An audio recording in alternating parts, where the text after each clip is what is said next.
amakuru atari meza aha i Bujumbura umwana acuruza amagi ari mu kigero c'imyaka 16 n'imyaka 20 yaraye akubiswe aho kwa guhasiga ubuzima n'abapolisi babiri bari bacuye akazi. Ubu tuvugana rero akaba ari ku musego mu bitaro vya Pensereja kuko umwana yababaye cyane. Ibyo vyabereye muri quartier Jabe neza na neza kuri Avenue du Marché imbere ya parika amataxi ku mugoroba wo kuwa gatatu 16 aho umwana yariko atembereza amagi yari yicariye mu kabotike ari kumwe n'uhadandariza. Niho abapolisi bamubaza bamubwira ati asohoke, akiriko arabaza ati ivyo ari byo, bamukwegera hanze batangura kumukubita akaguma asaba ikigongwe, hanyuma bamwambika minoti. Umwana ariko arigwanira, umwe aca amukubita ikofe, aca atanguza agahanga impave, araso atangura kumijagirika mu matwi, mu mazuru no mu kanwa, aca araraba. Nyuma y'ivyo abanyagihugu babibonye barashwa badutse bagerageza kuvugira uwo mwana kugira atwagwe kwa muganga. Abo bapolisi barashatse kwiruka ngo bahunge, ariko abanyagihugu barabankira. Umukuru w'iyo quartier amaze kuhashika yaciye afata ingingo ko umwana aja kuvuzwa. Uwutwara abo bapolisi yavuye ahashika asanga umwana yatwawe kwa muganga. Tumubajije ico abivuga ko yatwishuye ko ababikoze bazobibazwa ku gatwe kabo, nakari n'umwanya wabo w'akazi wari wamaze kurangira. Abakoze ico caha bo bihanirwa kuko hariho n'ubwicanyi ariho buhera. Niko uwutwara abo bapolisi niko yishuye iki kinyamakuru. Bamubajije ati mbega wowe bivuga ko iki kubona nk'abapolisi bashobora gukubita umwene gihugu kandi bashinzwe kumurinda?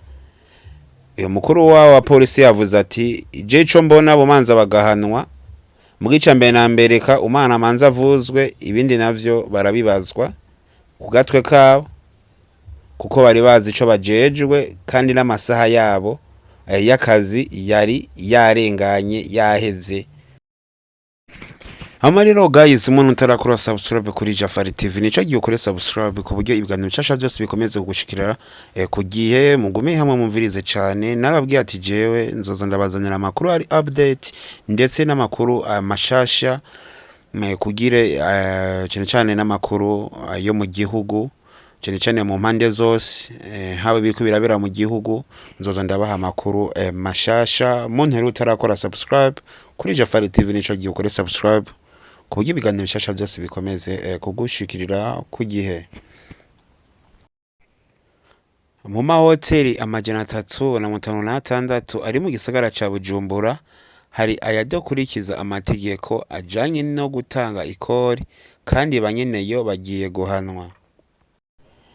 Ikigo kijeje kwegeranya amakori n'amatagisi cyo bitwa Obeyere mu Gifrance kivuga ko hari amanyanga akogwa na banyene amazu yo kwakira ingenzi mu bijanye no gutanga ikori uko bibereye. Nitunga Fredena, umukomiseri ajejwe vy'imfata kibanza ibijanye n'amakori hagati mu gihugu mu kigo Obeyere, ashikiriza ko gushika ubu hari amahoteli ataratangura gukoresha akamashini gasohora inyemezabuguzi cangwe mu Gifrasa mashine. Nitunga yemeza ko hariho nabanye n'amahoteli bakoresha akamashine gasohora inyemezabuguzi atari akabo bwite, ahubwo kanditse ku bandi. Uyo mukomiseri wo muri Obeyere ashikiriza ko mwisekeza ico kigo catanguye kuri uyu wa kabiri tariki 6 muri 2026 aho kigiye gusanga abatanga kori ku kivi na cane nabanyine amazi yo kwakira ingenzi harabwa uko ayo mazu yitunganya mu gutanga ikori. Nitunga Fredina avuga ko muri iryo sekeza ibihano bizofatwa. Urugendo rw'umutambukanyi w'umukuru w'igihugu muri Turukiya kuri uwa gatatu ruheshi muri 2026, umutambukanyi w'umukuru w'igihugu c'u Burundi Angeline Ndayishimiye yafashe rutemikirere yafashe urugendo yerekeza mu gihugu ca Turukiya mu gisagara ca Istanbul, aho yitavye inama ijanye n'isekeza bitiriye zero rijanye no kugwanya imyanda rizoba ku genekerezo ya gatanu gushika ku ry'indwi muri ruheshi muri 2026.